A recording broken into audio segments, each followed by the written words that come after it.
Hola, ¿cómo estás? Elvadí, Yolanda, Lupita, Buenas tardes. Buenas tardes. Claudia, Lupita, buenas tardes, ¿cómo están? Buenas Bien, tardes, gracias a bien, Dios. gracias a Dios. Qué bueno, me alegro mucho. Hoy continuamos a nuestro estudio de la Sagrada Escritura. Para que sepan en qué página vamos, vamos en la página 11, ¿sale? En el punto número 7, intentando descubrir cómo se presenta el Evangelio de Mateo. De ahí vamos a partir. Hoy vamos a ver cómo está estructurado el Evangelio. Es muy importante que nosotros veamos siempre que leemos un libro el índice para ver los capítulos, lo que sigue, los temas que se tratan. Y hoy vamos a ver ese punto y algunas observaciones sobre la versión del Evangelio de Mateo. Acuérdense, hay a lo largo de los años, el Evangelio de Mateo, el primer Evangelio que se escribió fue en arameo, la lengua semita del pueblo de Israel.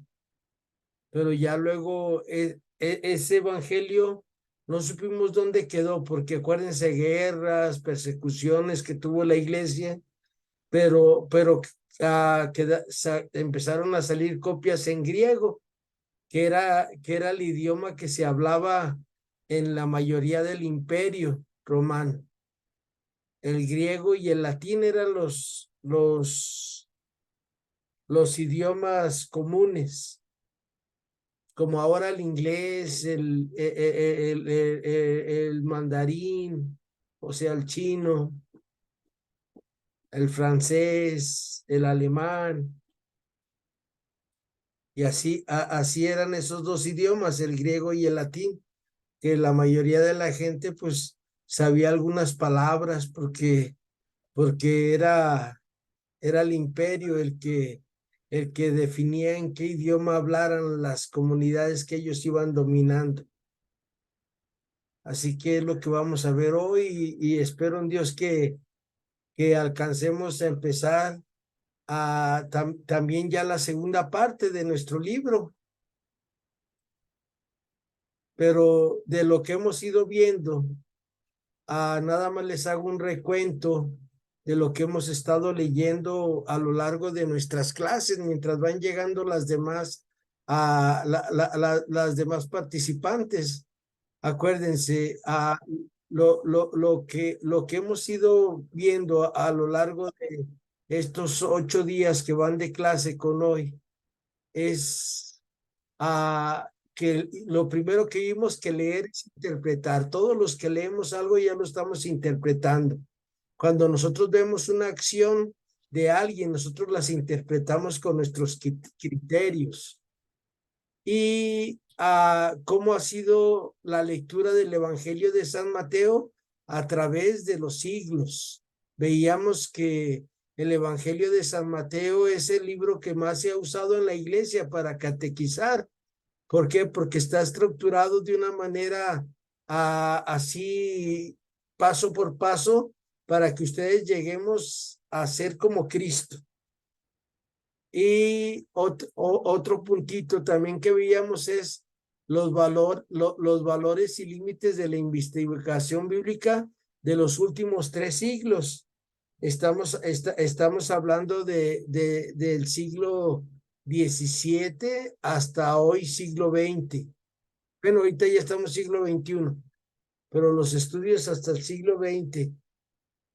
Los evangelios como memoria de fe de los pobres en Jesucristo. Acuérdense, es la memoria de los pobres, como Jesús vino a poner en su lugar a todo ese todo ese tejido social de que los ricos son los importantes y para nuestro Señor Jesús, no, para nuestro Señor Jesús, los pobres son los importantes. también veíamos que otro de los puntos que vimos fue los evangelios como literatura popular. ¿Sale? Acuérdense, los que leían los evangelios eran la gente pobre, porque acuérdense que en tiempos de Jesús, a los pobres eran lo que menos valían, y algo que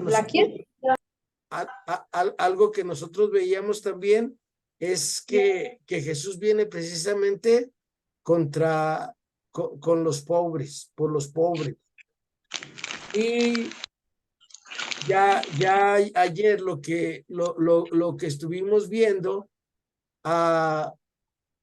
fue la estructura del evangelio desde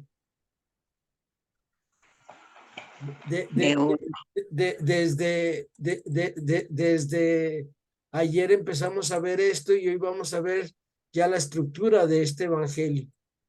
Pues buenas tardes a todas. Cristi dice que buenas tardes. Cristi dice que no se puede conectar porque no tiene luz allá ella está en Puerto Vallarta, y que por el ciclón que hay allá, pues no tienen electricidad. Ya luego le mandaremos la repetición a Cristi. Y pues vamos a empezar como a Dios le gusta, en nombre del Padre, del Hijo, del Espíritu Santo. Amén. María, Madre de Gracia, Madre de Misericordia. Una vida llena de paz, ampáranos, Gran Señora. Espíritu Santo, fuente de luz. Ilumínanos. En nombre del Padre, del Hijo, del Espíritu Santo. Amén. Pues buenas tardes, Lupita Pinzón. Buenas tardes, Yolanda. Buenas tardes a todos. Buenas tardes, Brenda. Bien, gracias a Dios. Buenas tardes, Adriana, Rosario, Carmen, Irma, Miriam, Marisol, Lupita Ávila, Belén, Claudia. Buenas tardes. El Badil, Lupito Ulloa y Almadelia. Almadelia sobró recalentado de pozole, ¿o no? No hice pozole. Oh, bueno, ya que ya me iba a ir hasta Veracruz a echarme un pozolazo. No. Bueno, espero que te la hayas pasado bien. Gracias. Gracias. Y pues recuerden, continuamos con nuestro manual. Acuérdense, página 11. Hoy no sé qué hice en mi computadora, que borré mis archivos, pero lo bueno que tenemos aquí nuestro manual, y ustedes también ya lo tienen, las que la hayan podido imprimir. Qué bueno. Estábamos en este punto número 7, intentando descubrir cómo se presenta el Evangelio de Mateo.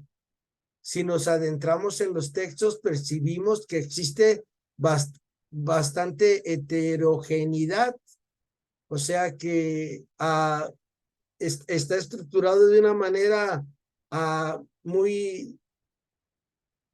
Todo tiene un fin en el Evangelio de Mateo. Se advierten distintas manos, ¿sale? Acuérdense, los evangelios no fueron hechos, ya lo hemos visto, de un día para otro.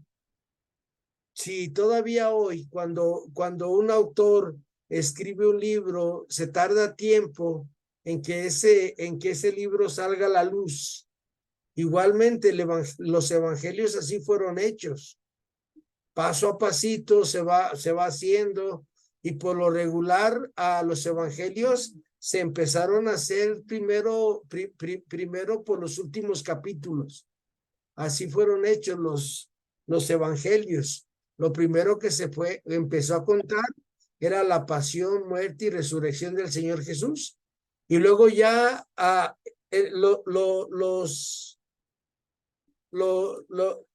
los apóstoles empezaron a hacer memoria de lo que habían vivido con Jesús de Nazaret.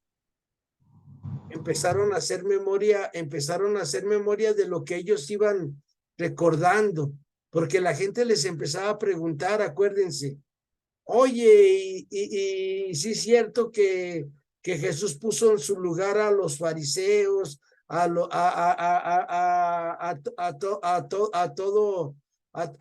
todo los gobernantes de aquella época, y ya empezaban a recordar. Y Mateo le da una estructura a su evangelio para demostrarnos, que también ya lo vimos, que Mateo usa muchas citas bíblicas para demostrar que Jesús es el enviado del Padre, es el Mesías esperado, pero ni así se convencieron a nuestros hermanos judíos. ¿Sale? Y ellos siguen esperando su Mesías. Y que no fue escrito de una sola vez, fue en pausas, poco a poco. El que hizo la redacción final parece que respetó bastante toda esa variedad de composiciones.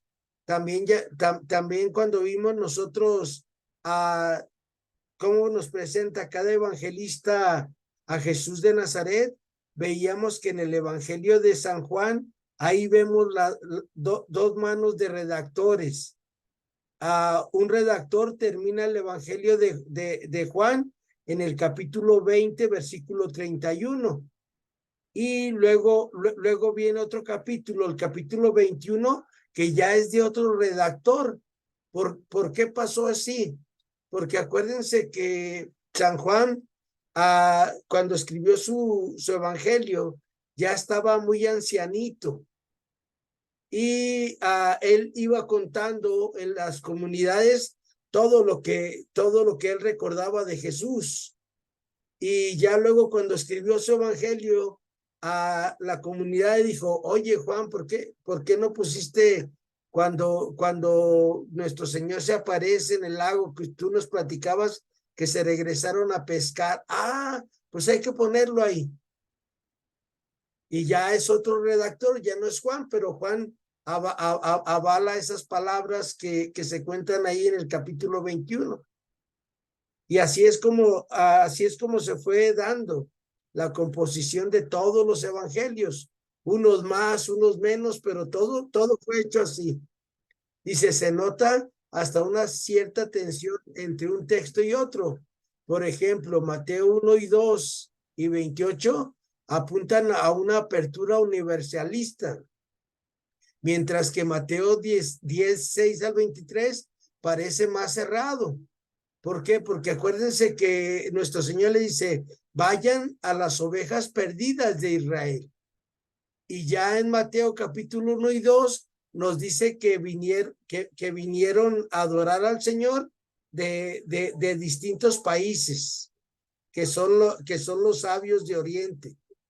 Y en el capítulo 28, versículos 16 al 20 de Mateo, dice nuestro Señor, vayan y enséñeles a cumplir a todos lo que yo les he enseñado y bautícelos en nombre del Padre, del Hijo y del Espíritu Santo, y sepan que yo estoy con ustedes todos los días hasta el fin del mundo.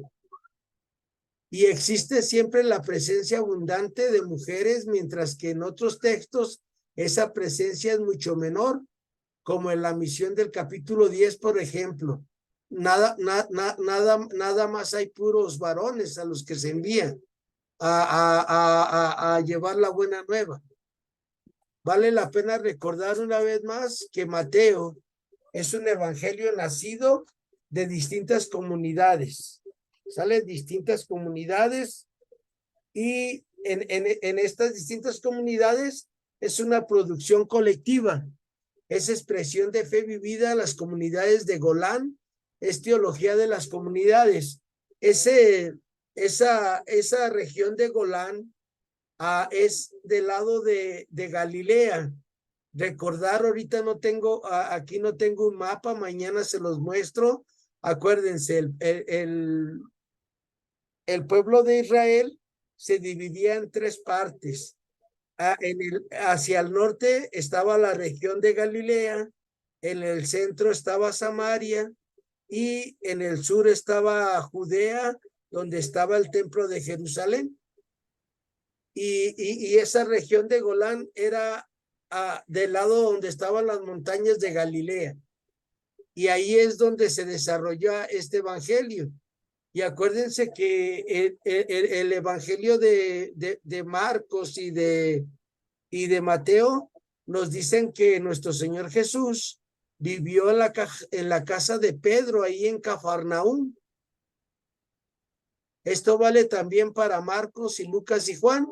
Al principio fueron apareciendo pequeños textos de pocas líneas.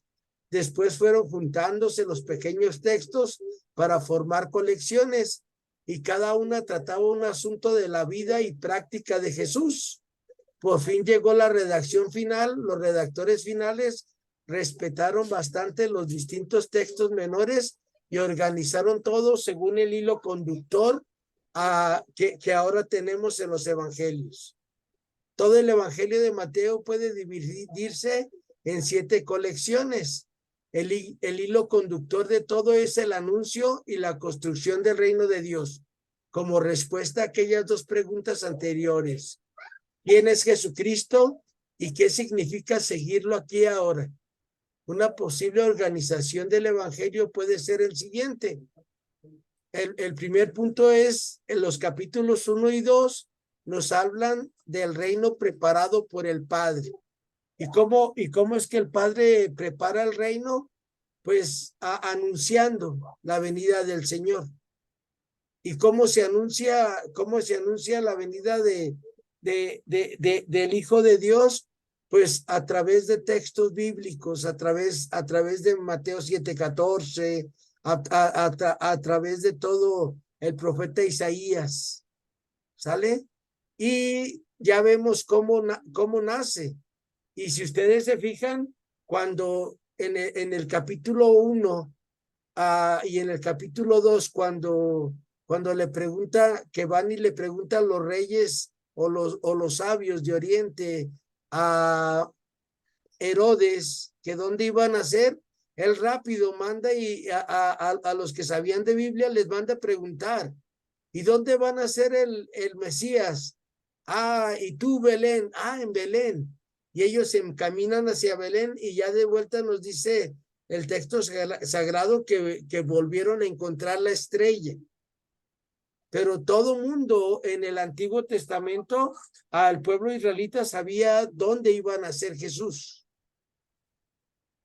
Y por eso es un anuncio del Padre Celestial. Luego del capítulo 3 al capítulo 7:29, el programa del reino. Ese es el sentido, el manifiesto del reino. Por ejemplo, si ustedes y yo queremos vivir en el reino de Dios, es muy necesario que aprendamos a vivir ahí como nos invitaba Juan el Bautista, arrepentirnos, preparar el camino del Señor y vivir de cierta manera. ¿Cuál manera? Pues siendo pobres de espíritu, trabajando por la paz, no juzgando a nadie, no presumiendo, buscando mejor el reino que el dinero. Otra cosa es que si ustedes y yo construimos nuestra casa sobre la palabra de Dios, pues aunque haya tormentas y dificultades, pues siempre nos vamos a mantener firmes en la fe. Luego del capítulo 8, versículo 1 al capítulo 11, la dinámica del reino. El reino en construcción por la opción de Jesús y de los discípulos. ¿Quiénes son los que construyen el reino hoy aquí en el siglo XXI? Pues nosotros los bautizados. Pero para vivir en el reino tenemos que ser justos. Y la justicia de Dios es darle a cada quien lo que necesita de él. ¿Sale? Dios da a cada quien lo que necesitamos lo que cada uno de nosotros necesita para salvarnos. A uno nos da enfermedad, a otro les da otra cosa, pero siempre es esa construcción del reino. Y tenemos que aprender como Jesús a ser pacientes, a tener paciencia en nuestra vida. Luego viene del versículo 11, capítulo 11, versículo 2 al capítulo 13:53, el reino en conflicto con las fuerzas del mal. Acuérdense, así como hay un Dios, hay un enemigo de Dios. Y los que vamos a andar con Dios, siempre el enemigo va a estar tentándonos, el enemigo va a estar buscando la forma de quitarnos la paz. Sale siempre, siempre es así. Y siempre vivimos en esa tensión, los seguidores del Señor. Y luego el Señor en el capítulo 13, todo el capítulo 13, nos enseña qué es el reino. El Señor nos dice, el reino de los cielos se parece a, y ya nos narra 7 parábolas.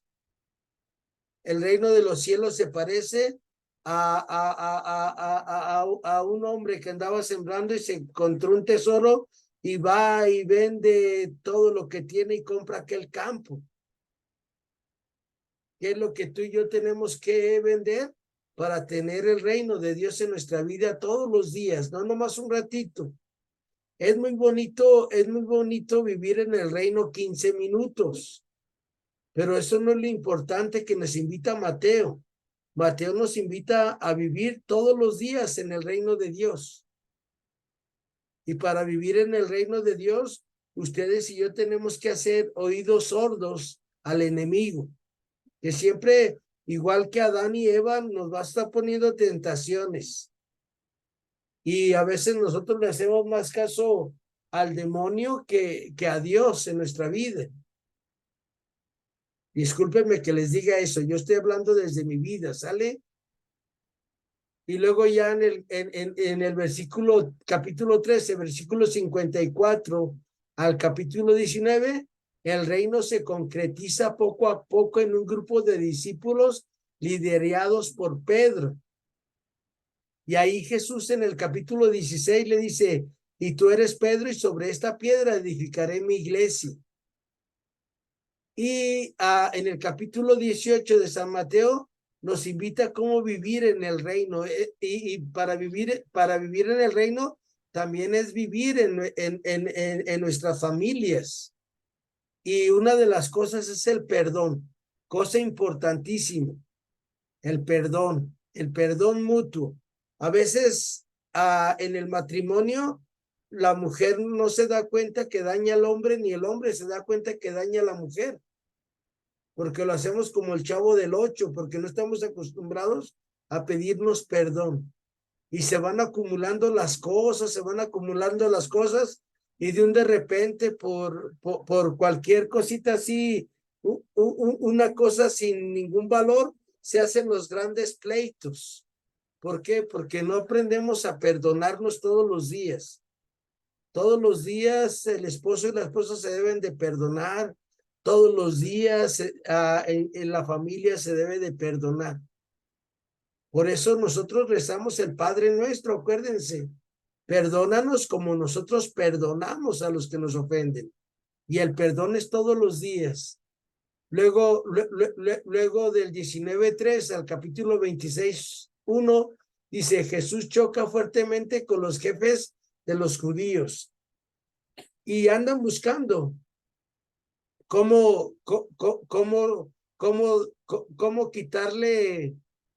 quitarle valor a lo que enseña Jesús nuestro Señor, las autoridades, igual que hoy dicen que el Papa, que esto, que el Papa, aquello, para quitarle valor a sus palabras. Pero todo eso nada más es algo que las personas no comprendemos porque no investigamos. Cuando ustedes quieran saber qué dijo el Papa de algo, busquen Vatican.va. ¿Sale? Así se llama la página oficial del Vaticano. Vatican.va en español, y ustedes ahí vean las declaraciones del Santo Padre. Y si no hay un periódico que se llama El Observatore Romano. Y esos son los medios oficiales donde se dan las declaraciones del Papa. Que lo dijo fulanito, fulanita. A ver, dime en qué página del Observatore Romano está. dime en qué artículo del Vatican.va está eso que me estás diciendo. ¿Sale? Y pues por eso, por eso tenemos que ir a estar bien informados. Ahorita muchas personas piensan que están informados porque leen muchas cosas, pero no tienen fuentes fidedignas. Y con nuestro Señor el Evangelio de Mateo es una fuente fidedigna porque Mateo observó cómo los fariseos, los saduceos, a los sacerdotes, el sumo sacerdote, querían quitarle esa verdad a Jesús, aunque Jesús es el camino, la verdad y la vida. Pero así es como trabaja el demonio, ¿sale? Tratando de desdecir a lo que otra persona dice.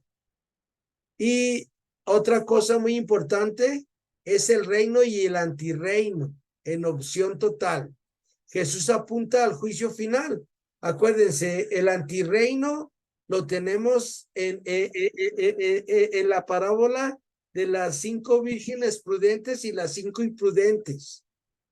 El reino son las personas prudentes que llevaron su aceite. Y las imprudentes son el antirreino. Ay, que al cabo Dios es bien bueno, pues vámonos ahí, que al cabo ahí. Y si no, los demás que nos ayuden, ¿no? ¿Sale? Y por eso tú y yo tenemos que definirnos en qué, si vivimos en el reino o el antirreino. ¿Cómo sé si vivo en el reino de Dios? Las personas que viven en el reino todos los días tratan de superarse. Todos los días las personas que viven en el reino se juzgan a ellos mismos, no juzgan a los demás. Todos los días las personas que viven en el reino perdonan a los demás.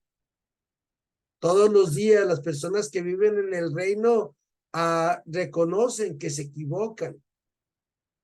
Y las personas que viven en el antirreino, o sea, en el mundo de la carne, en el mundo que el demonio nos invita, pues somos los que nos creemos pagados de nosotros mismos, que nosotros siempre tenemos la razón. Y luego en el capítulo 26, 2 al 28, 20, Jesús muerto y resucitado es la realización plena del reino. Acuérdense, nuestro Señor está ya en el huerto y dice, Padre, si quieres, aparte de mí este cáliz, pero que no se haga mi voluntad, sino la tuya. Jesús siempre estuvo en obediencia al Padre. Y aquí para ti, para mí, reflexionar si tú y yo siempre estamos en obediencia al Padre. Estar en obediencia al Padre es no juzgar a nadie. Estar en obediencia al Padre es no pensar mal de los demás. Estar en opción del Padre es siempre tratar de que nosotros mejoremos y nos reconozcamos pecadores. Porque acuérdense que un santo es un pecador que no se conforma con serlo. Ahora solo falta ir construyendo en el tiempo y en el espacio, en el corazón de la historia, desde el lugar social de los pobres, la utopía del reino. ¿Sale? O sea, parece que es una utopía, pero lo podemos lograr si todos buscamos el bien del otro. El vivir en el reino es buscar el bien del otro, luchar por el bien del otro, pensar en el otro siempre. La mujer es más fácil de hacerlo porque la mujer dice, ay, a mi esposo le gusta esto de comer y se lo hace. Y ellas rara vez hacen de comer lo que les gusta a ellas. Así es Dios, siempre piensa en el otro. A las mamás igual con los hijos. A mi hijo le gusta la sopa de fideo y pues a mí no me gusta, pero pues tengo que comer sopa de fideo. Y así es como se construye el reino de Dios, cuando uno piensa en el otro. Como ya se dijo, Mateo utiliza mucho a Marcos y otra famosa fuente llamada Q en alemán. Todo el resto es típico y original de las comunidades que vivían en las fértiles colinas y planicies del Golán. El texto original, escrito en arameo para los campesinos y asalariados de la región de Golán, desgraciadamente se perdió. Nos quedan textos en griego. La traducción actual al español se realiza a partir de los textos griegos más antiguos. ¿Cuándo se perdió este evangelio en arameo? Pues cuando empezaron las persecuciones. Acuérdense que las persecuciones para los seguidores de Jesús empezaron luego en el año 40, 45, cuando las autoridades empezaron a perseguir a los seguidores del camino. ¿Esto dónde lo tenemos? Lo tenemos en el capítulo 7 y 8 de Hechos de los Apóstoles. Y ahí empiezan las persecuciones y dice que muchos empezaron a emigrar hacia el norte, hacia Antioquía de Siria, hacia las regiones lejos de donde estaba el Sanedrín, los sumos sacerdotes. Por eso precisamente nuestro Señor Jesús, cuando empieza a predicar, dice que él se fue a Galilea a predicar. ¿Por qué? Porque ahí pues estaba lejos estaba lejos de las autoridades. Por eso Jesús se fue a esa región. Y para cumplir lo que dice el profeta Isaías, tierra de Zabulón y Neftalí, tú que vivías en una gran oscuridad, una gran luz vino hacia ti. Todo esto está en el Evangelio de Mateo capítulo 4. Luego vienen algunas observaciones sobre esta versión. La versión del Evangelio que vamos a presentar en la segunda parte de este estudio adopta la investigación bíblica actualizada hasta el momento. Busca situar el texto en el contexto en que nació. Texto y contexto se relacionan profundamente. Es fundamental conocer el contexto para entender los mensajes del texto. El texto es una ubicación frente al contexto. Por ejemplo, fíjense, aquí hace unos años vino el Papa Francisco. No vino a Guadalajara, pero vino a México. Y el Papa Francisco hizo un llamado de que estuviéramos con Jesús 24 horas. Y sacaron las palabras del contexto de lo que dijo el Papa, y lo que se empezó a hacer fue que a capillas de adoración perpetua, estuvo bien pues, pero las palabras del Papa es que todos los católicos vivamos con Dios 24 horas al día, ¿sale? Sacaron de contexto sus palabras y dijeron, ¿qué hacemos con eso de que hay que vivir 24 horas con Jesús? Ah, pues hay que ir a adorarlo al Santísimo Sacramento. Ok, pero en sí lo que el Papa nos decía, y esto nos lo dijeron allá en la Universidad Pontificia de México, fue que el Papa lo que quiere es que todos los mexicanos vivamos 24 horas con Cristo. Y vivir 24 horas con Cristo es lo que aquí yo he tratado de mostrarles. ¿Qué haría Jesús? ¿Cómo le haría Jesús? ¿Sales? Eso es vivir 24 horas con Cristo. Desde tu vida, ¿qué haría Jesús? Ante una situación difícil, ante tomar elecciones, ¿qué haría Jesús? Y por eso es importante que siempre tengamos la relación del texto con el contexto. ¿Cuándo fue escrito? ¿Para qué fue escrito? Y el objetivo de San Mateo al escribir su evangelio es que ustedes y yo reconozcamos que Jesús es el Mesías enviado por el Padre para estar con nosotros siempre, para descubrir que no estamos solos, que Dios se quiso quedar con nosotros y está con nosotros siempre. Punto número 2, utiliza mucho el texto para descubrir el contexto. El texto revela el contexto que está en el fondo.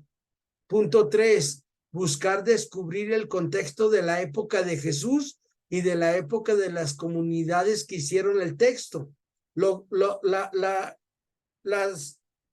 Las cuatro, los cuatro sentidos de la Sagrada Escritura que también yo ya se los he planteado.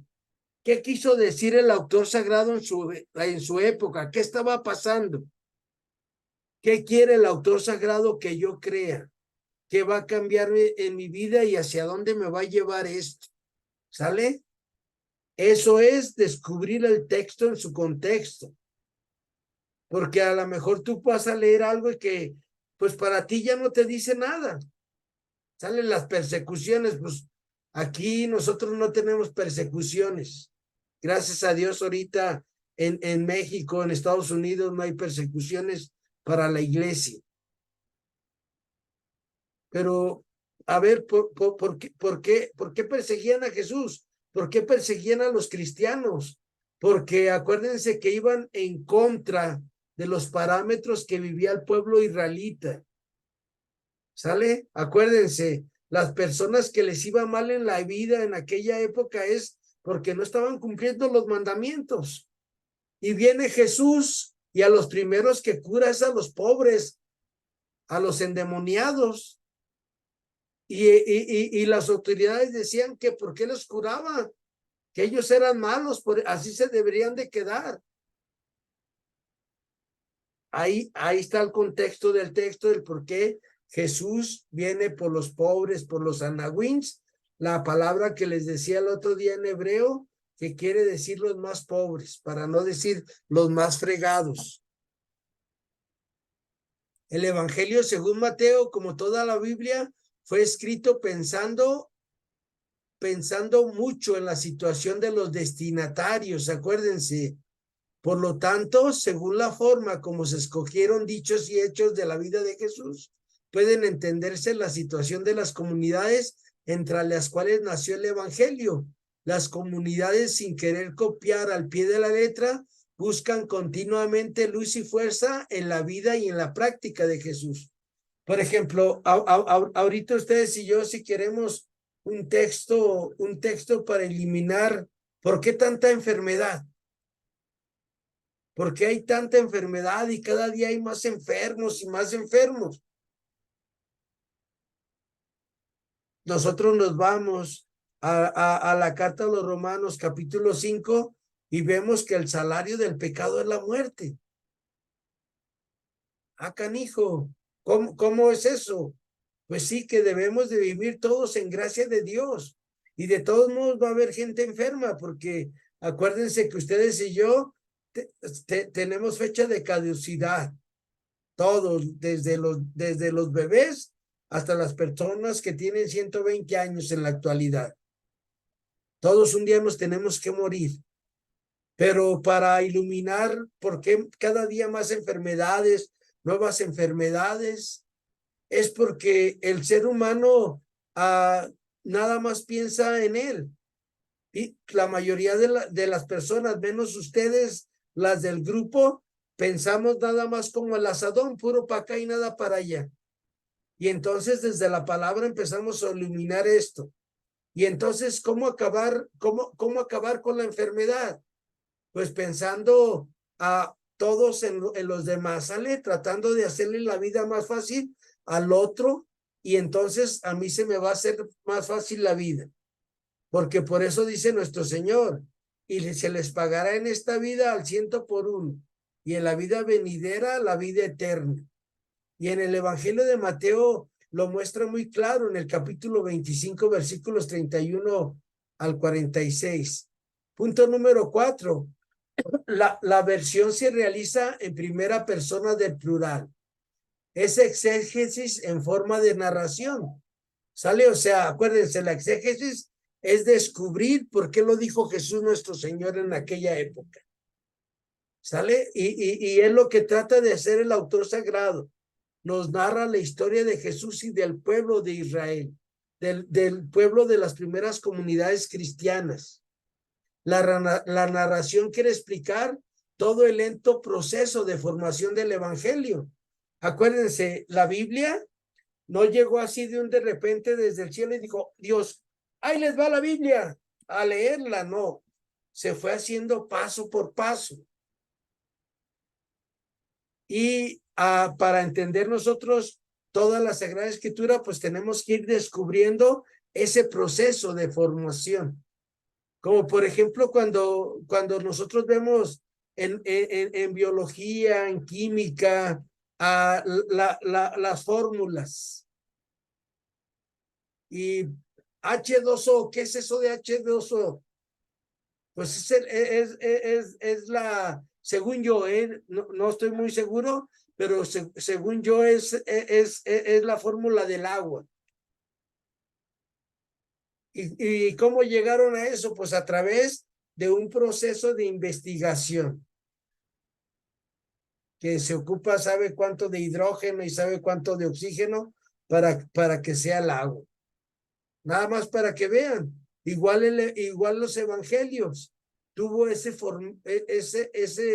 proceso de formación.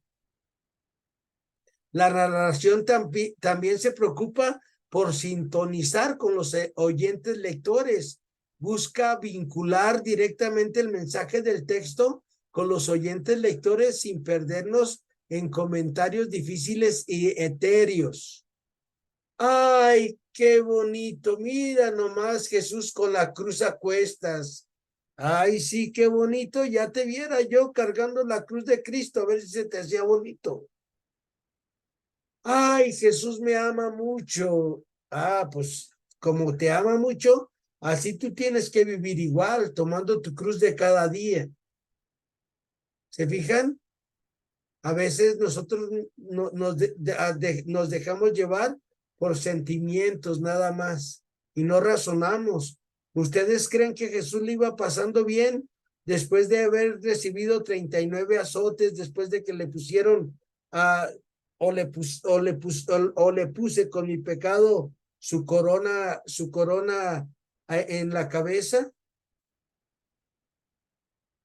Y ahí el evangelista, al mostrarnos todo eso, nos enseña a ustedes y a mí para que valoremos esa salvación que nos da Cristo con su vida.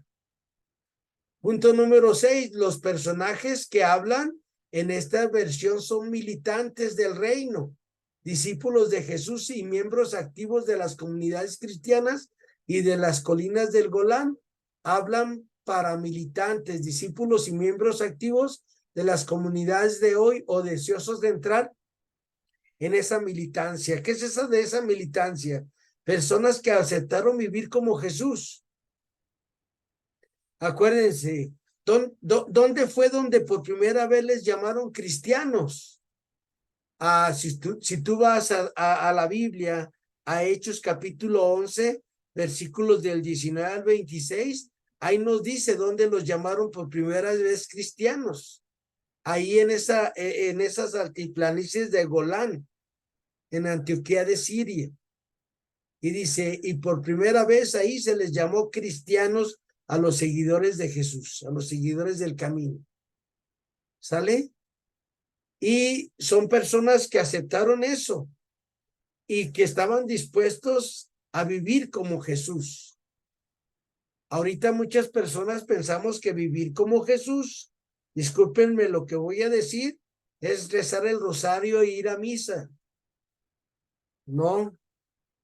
Vivir como Jesús nuestro Señor para los lectores del Evangelio es vivir como Él vivió, apostar por los que Él apostó y rechazar lo que Él rechazó. Y por eso ustedes y yo vemos que el demonio le dice, si te hincas, te voy a dar todos estos reinos. Entonces, ¿de quiénes son los reinos y el dinero? Piénsenle, ¿sale? ¿Quién es el que se los ofrece a Jesús? El demonio. Porque dijo una vez el cardenal Juan Sandoval Íñiguez, todas las grandes fortunas, para tenerlas, esas personas de alguna manera han aplastado a alguien, han sido injustos con alguien para tener todas esas inmensas fortunas. No estoy hablando de los que tenemos 100,000 euros en el banco. Estoy hablando de las personas que tienen grandes fortunas, así millones de dólares, millones de euros. Los que tenemos nuestros 500 pesos en la bolsa, pues no pasa nada. Y a lo mejor hasta ahí podemos ser injustos. Luego viene el punto número 7. Como en toda la Biblia, por detrás del texto hay vida, gente pobre, gritos de esperanza y de dolor. Hay conflictos, desafíos y problemas. Hay historias vividas y sufridas y al mismo tiempo sueños y utopía. La narración quiere resaltar toda esa vida que está por detrás de las palabras. Por ejemplo, vamos a ir al capítulo 15 del Evangelio de San Mateo, por favor. Vamos a buscar a la sirofenicia. Según yo está en el capítulo 15, versículos del 23 al 30, al 28. ¿Quién lo quiere leer, por favor? Yo, Adelante, por favor. Miriam. Del 23 al 28, dijo. Del 21 al 28, Miriam, por favor. 21 al 28. Abre, Señor, mis labios y mi boca proclamará tu alabanza. Desde allí se fue a la región de Tiro y Sidón. Una mujer cananea de la zona salió gritando: Señor, hijo de David, ten compasión de mí. Mi hija es atormentada por un demonio. Él no respondió una palabra. Se acercaron los discípulos y le suplicaron: Señor, despídela, para que no siga gritando detrás de nosotros. Él contestó: He sido enviado solamente a las ovejas perdidas de la casa de Israel. Pero ella se acercó y se postró ante él diciendo: Señor, ayúdame. Él respondió: No está bien quitar el pan a los hijos para echárselo a los perritos. Ella replicó: Es verdad, Señor, pero también los perritos comen las migajas que caen de la mesa de sus dueños. Entonces Jesús le contestó: Mujer, ¿qué fe tan grande tienes? Que se cumplan tus deseos. Y en aquel momento su hija quedó sana. Palabra del Señor. Gloria a ti, Señor. Sí, Señor. Jesús. Muchas gracias, Miriam. Imagínense a esta mujer cananea que va con toda su esperanza. Ella ya había agotado todos los recursos. Y acuérdense que un pobre a todas va. Y a pesar de la respuesta de nuestro Señor, ella dice: sí, Señor, pero hasta los perritos comen la migaja que caen de la mesa de sus amos. Imagínense cómo contaría esta cananea el milagro que le hizo Jesús nuestro Señor a ella, que cuando ya después de que le dijo que no y que pues ahora sí vete y que se cumpla como tú has creído, y que llega y ve a su hija sana. Imagínense cómo lo contaba. Y todo esto era para dar esperanza a los demás, para que creyeran en Jesús nuestro Señor. Y igual a las personas que el Señor les iba haciendo un milagro, los demás iban y le contaban a las personas: es que ya no tengo solución, mira Jesús me curó, mira, Jesús hizo esto por mi hijo, por mi suegra, por mi tío, por mi tía. Y la gente iba confiando en el Señor. Y cuando el Señor sube al cielo, ahora ¿quién es el que hace los milagros? Los apóstoles, ¿sale? Y ahora que se fueron los apóstoles, ¿quiénes son los que debemos de hacer los milagros? Los bautizados. Pero como no tenemos fe, pues por eso no nos animamos a decirle a la gente, ánimo, sí se puede. Y acuérdense que hacer un milagro no es no es convertir el agua en vino. Hacer un milagro es darle esperanza a las personas que sufren. Hacer un milagro para las personas es darles esa fe y esa esperanza a través de donde siempre lo van a encontrar, en la palabra del Señor y en los sacramentos. Y entender que para que el Señor nos cure, nosotros debemos de intentar curar a los otros con lo que nosotros tenemos desde nuestro contexto de vida. Cada quien tenemos muchas formas de curar a los demás, pero es que nos animemos.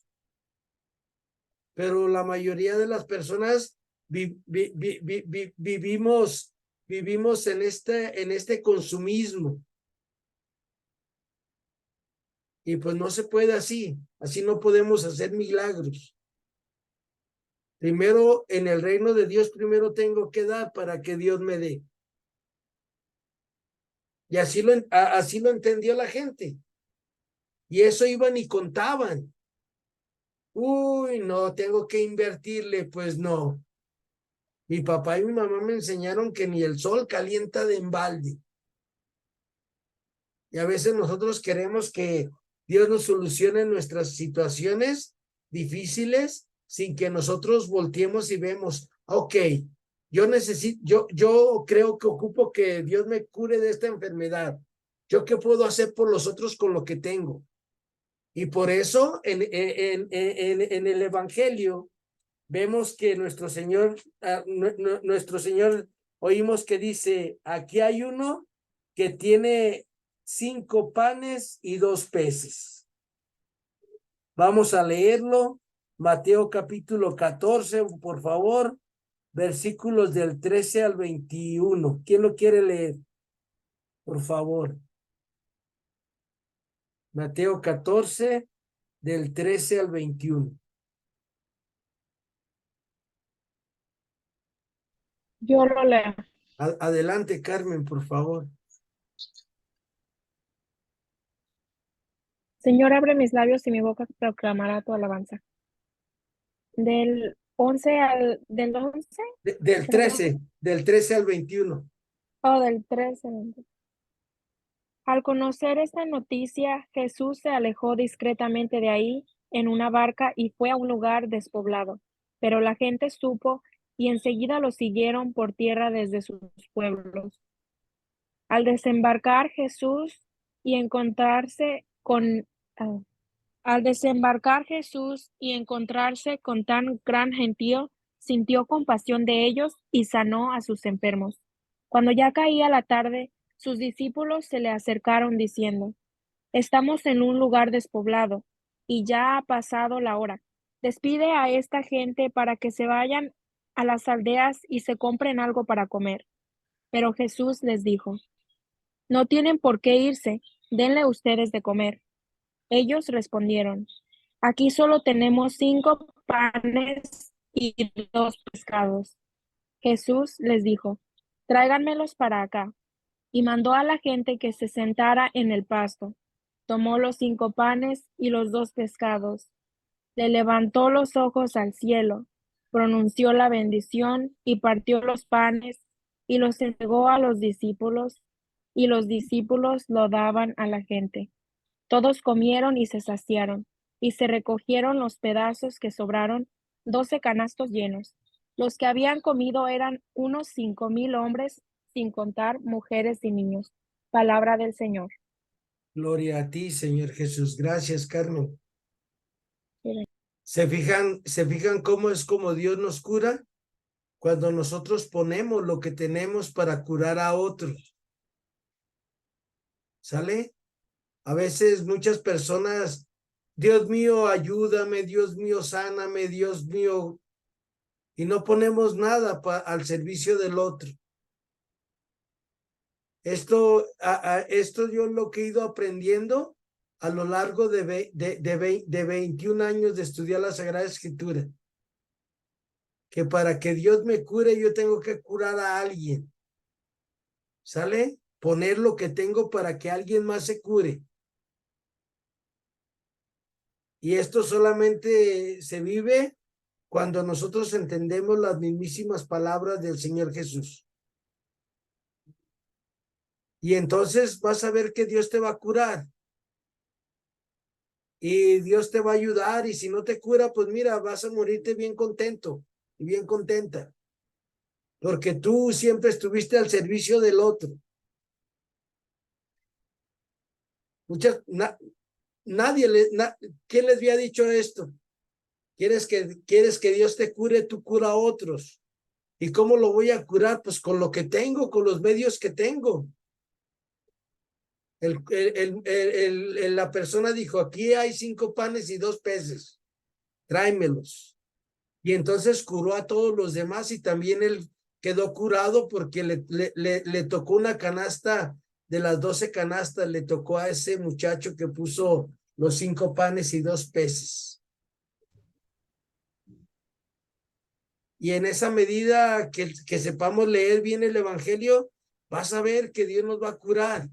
Yo siempre le digo a la gente, cuando me dicen que tiene una enfermedad grave, le digo, empieza a curar a los demás, empieza a curar a otro, empieza a compartir de lo que tienes, empieza a ayudar, empieza a pensar que a lo mejor tú no puedes pagar una operación, pero sí puedes comprar una medicina cada mes a alguien. Pero es que no tengo, y para mí, para ti, el Señor se encargará de ti. Tú no te mortifiques. Y acuérdense que hay mayor alegría en dar que en recibir. Y si tú y yo nos curamos a nuestra alma, nuestro cuerpo va a quedar curado en automático. Así que ya saben, esa es la forma de que Jesús nos cura, cuando yo curo al otro. Y los apóstoles empezaron a vivirlo y por eso dieron su vida por los otros. Desgraciadamente, como decía el Papa Benedicto XVI, a los que creemos en Jesús estamos infectados del mundo, del demonio y de la carne. Y es muy difícil que nosotros nos curemos si no curamos a los demás. Cualquier cosa, ¿sale? No nomás estoy hablando de enfermedad física, enfermedad emocional, material, de cualquier enfermedad que pueda tener el ser humano. Dios nos va a curar cuando nosotros empecemos a ayudar al otro. Y ustedes ya les he contado esa historia de aquella niña que llega con su mamá y le dice, mamá, mamá, todos los miércoles quiero hacer milagros, hoy que es día miércoles. Y la mamá voltea y le dice, ¿por qué me dices eso, hija? Es que mi maestra dijo que nosotros somos el milagro de ella. Y yo todos los miércoles quiero hacer milagros. A ver, barájamela más tranquila. A ver, hija. Dijo, sí, dijo la maestra. La maestra estaba en silla de ruedas y entre todos los niños la sacaban al patio de su casa, la sacaban al jardín entre todos para que la maestra les diera su clase. Y la maestra les dijo, ustedes son mi milagro. Todos los miércoles el Señor me hace un milagro a través de ustedes. Y la niña fue creciendo y luego un día le dijo a su mamá, mamá, yo no nada más los miércoles quiero hacer milagros todos los días. Y hacer un milagro por el otro es desde compartir un pan, desde regalarle $1,000,000, desde cada quien, desde lo que cada uno de nosotros puede aportar por el otro. Y así es como vivían las primeras comunidades cristianas. Y así es como se deben de leer los evangelios, en favor del otro siempre. Pero el mundo nos dice, primero el memo, enseguida memo, después el memo, y al último memo, y otra vez después el memo. El demonio también, la carne también. Pero Jesús nos dice que hay mayor alegría en dar que en recibir. Vamos a ir, vamos a ir ahora, por favor, al Evangelio de Mateo, capítulo 9, versículos del 9 al 13, para que vean cómo es que Jesús nos cura cuando curamos a otros. ¿Quién quiere leer ese texto? Mateo 9, 9 al 13, por favor. Yo leo. Adelante, por favor.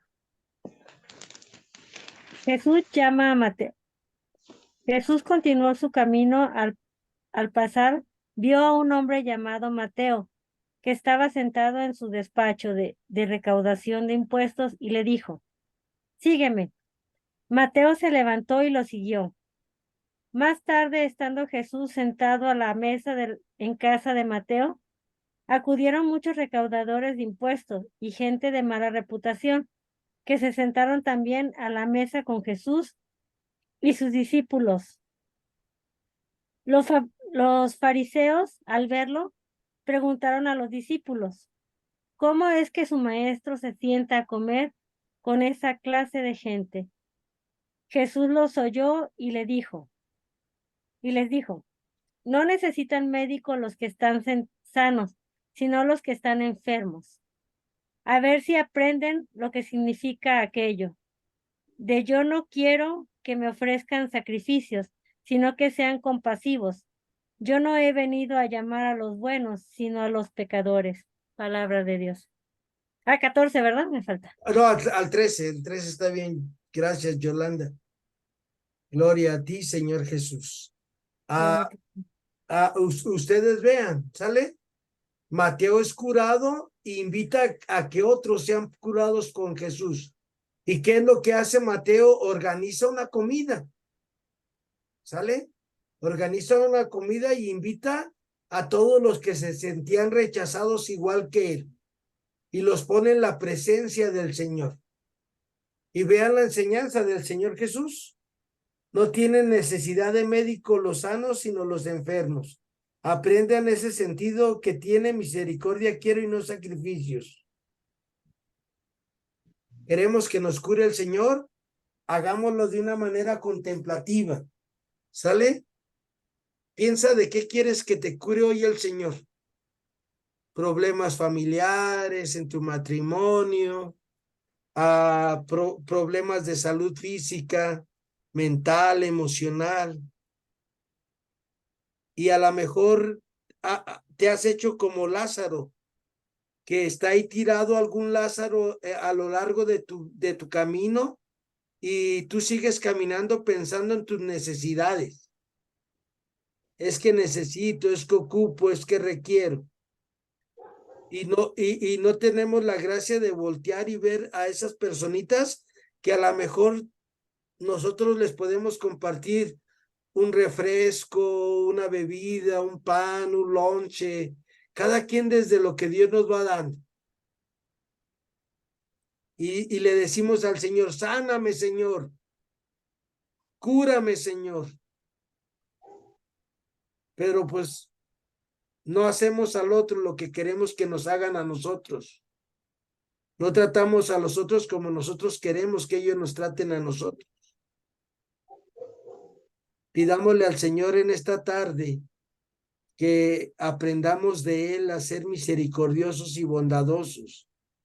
Y entonces cuando le pidamos algo al Padre, el Padre en el nombre de Jesús nos lo va a dar. ¿Sale? Por más difíciles y duras que sean las enfermedades. Si tú y yo tratamos de curar al otro, vamos a estar bien, primeramente Dios. El Padre Poncho hace unos días me dijo, Guillermo, ¿sabes por qué tienes vida y nomás no te mueres? Le digo, ¿por qué, Padre Poncho? Dice, porque das vida a través de la palabra. Y es lo que trato, ¿sales? Es lo que tengo yo, con todo el corazón. Trato de que mis alumnos, mis alumnas, mis compañeros de la vida aprendan a vivir y a hacer vida la palabra del Señor Jesús. Yo no la vivo, pero ustedes sí la van a vivir porque les estoy dando lo que aprendí de mis grandes maestros. Entonces, ¿Quieres que Dios te cure, que Dios cure a tus hijos? Aprende a curar a los demás. Y entonces el Señor te va a ayudar y te va a escuchar. Porque esa es la justicia que viene en el Evangelio. Hacer al otro lo que quieras que a ti, que haz a otro lo que quieras que a ti te hagan. Y para terminar nuestro tema de hoy, nos falta el punto número 9. Considera el texto como el testimonio escrito por las comunidades cristianas para expresar su fe en Jesucristo. Son las comunidades que vivieron en las colinas del Golán a finales del siglo I.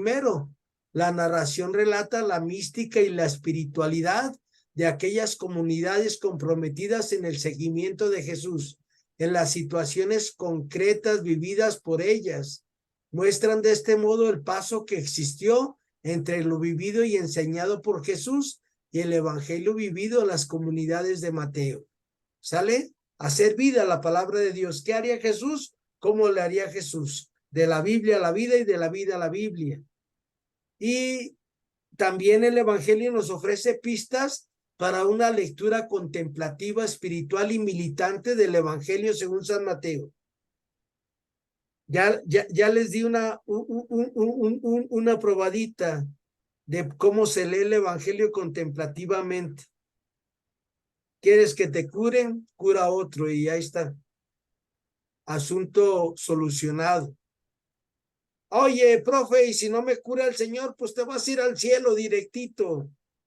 ¿Sale? Porque acuérdense que en Mateo nos dice, porque tuve hambre, porque tuve sed, porque estuve desnudo, porque estuve enfermo y me ayudaste. Y a los que nos va a mandar a los apretados infiernos, nos va a decir, apártate de mí, maldito Memo, porque tuve hambre y no me diste de comer, porque tuve sed, maldito Memo, y no me diste de beber, porque estuve desnudo y no me vestiste, maldito Memo. Así que leamos el evangelio contemplativamente y el Señor siempre nos va a curar. Que el Señor nos bendiga, nos guarde de todo mal y nos lleve a la vida eterna. Amén. Amén. Buenas tardes, cuídense mucho y hacer milagros, ¿sale? Buenas tardes. Buenas tardes. Buenas tardes. Muchas gracias, maestro. Buenas tardes a todos. Buenas tardes, gracias. Buenas Gracias, tardes. buenas tardes. Gracias, Yolanda, gracias, Adriana, gracias, Belén. Mañana. Hasta mañana, Marisol. Gracias. Gracias, maestra. Adiós, Dani. No sabía que estabas aquí con nosotros, Dani. Hasta Adiós. mañana. Yo Cuídense. me moví porque se me descargó mi celular y vine a cargarlo. Cuídense Me moví mucho, para- Lupita.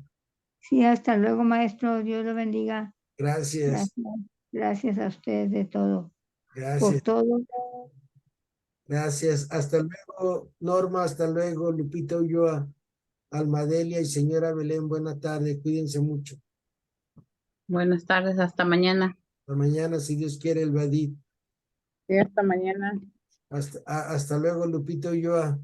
Hasta luego, a Lupita Pinzón. Gracias.